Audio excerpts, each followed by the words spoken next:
So what was it like growing up in Mint County back then? Well, it was hard times during the Depression, but it was great. We didn't know it was bad times. We had plenty to eat and a good place to live. And my mother and my two brothers, my sister, we all grew up together and got along good. And we farmed and had cattle and hogs and goats and what have you. And really had no problems growing up during the Depression. Your dad was a farmer?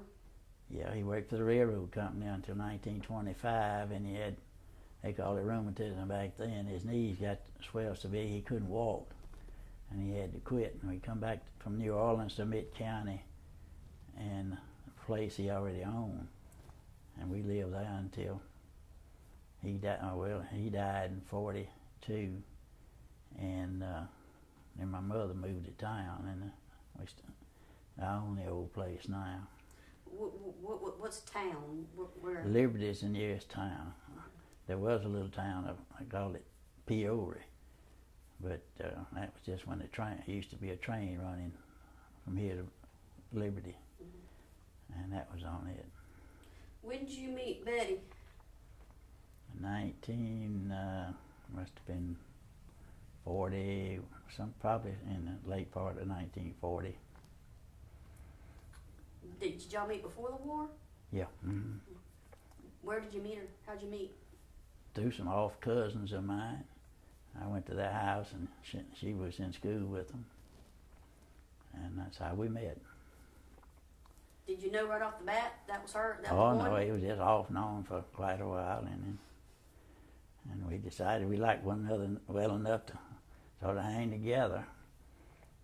And then I went in the Army, and I come back on furlough, and we got married.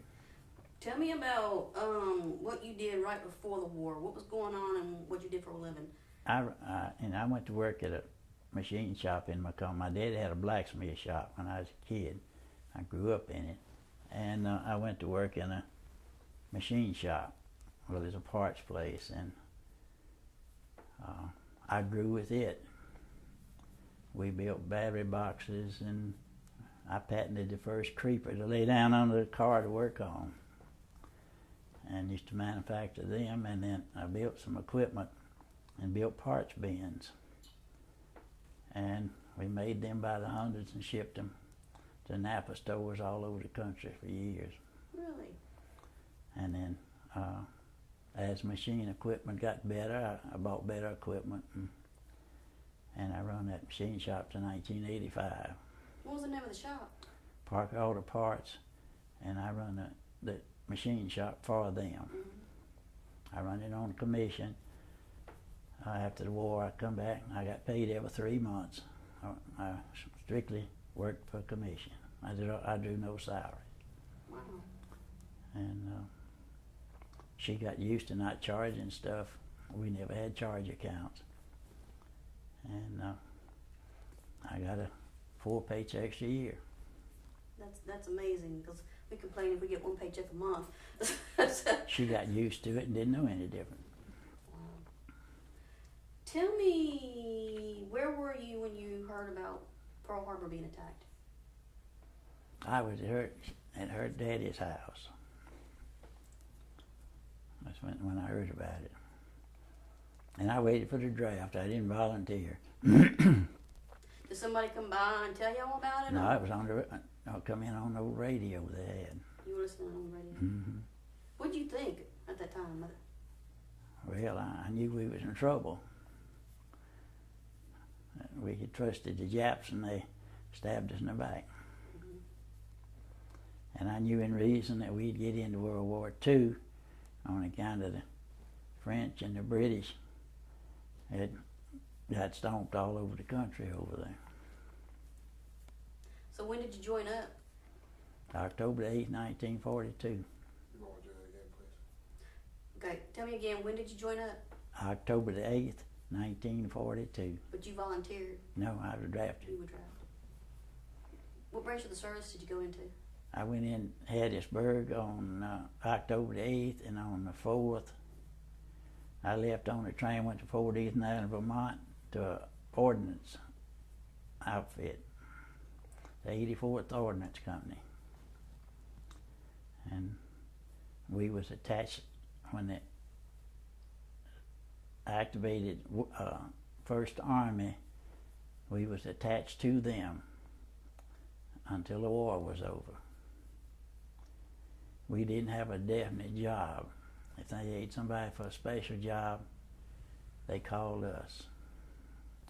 I was in 13 different camps the first 12 months I was in the Army. But we was always doing something for the Army. What kind of things did you do? Well, I helped work on the first bazooka at Aberdeen Proving Ground. And after it was perfected, they was doing a rocket to fire from an airplane. They called it a Bud rocket, and had a proximity fuse. And that meant that if it had a light on it, and any dark object passed it, it would blow up. And we tested it there on Chesapeake Bay. And I was lucky enough to get to ride in the plane when we tested the first ones. And then I worked on the first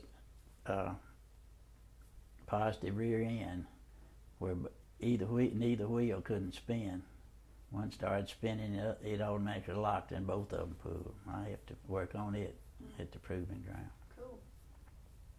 You were in Canada for a little bit. Yeah, and we left there, and we went to Canada and spent the winter at Camp Shiloh. And we tested equipment for all types of cold climates. And that was cold up there too. And we tested big guns from 240 howitzers on down to rifles, tanks, trucks, and the tires we carried up there. On a cold morning, you could hit them with a hammer and it'd knock a round hole in them. We had to use kerosene for oil in the differentials on the trucks. The grease you put in them is so cold that you couldn't move one in the morning. But we survived. It was during your time at Canada that you soon came back to Mississippi and got married?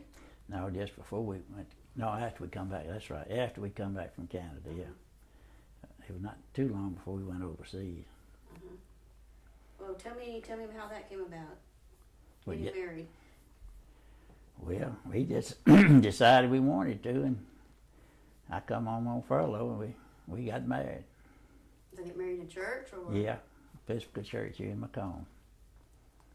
I didn't have it for 5 days, and I had to go back to Fort Eaton Island, Vermont. That's a long train ride.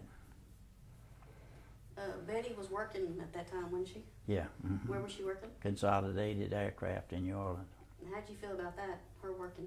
It was fine with me. I didn't mind her working. She had worked before. She went to Texas and went to Army school. Found out she didn't want to work on trucks right quick.